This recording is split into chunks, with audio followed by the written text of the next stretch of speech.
ఒంటి నిండా పావులు వేసుకోవడం అన్న మాటకు అసలు అర్థం వేరు. ఆయన మృత్యుంజయుడు. లోకంలో అందరూ మృత్యువుకి భయపడతారు.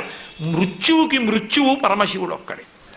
అందుకే వక్షస్థాడనమంతకస్య కఠినాపస్మార సంవర్ధనం బుభృత్పర్యటనం నమత్సురశిర కోటీర సంఘర్షణం కర్మేదం మృదులస్య తావక పదద్వంద్వస్య గౌరీపతే మచ్చేతో మణిపాదుకా విహరణం శంభో సదాంగీకురు అంటారు శంకరులు శివానంద లహరిలో.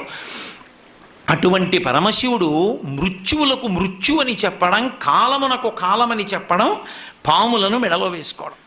అందుకని అమ్మాయిన పావులు వేసుకుంటాడమ్మా. రేపు పొద్దున రత్న కంకణాలు పెట్టుకోమంటే పెట్టుకోడు.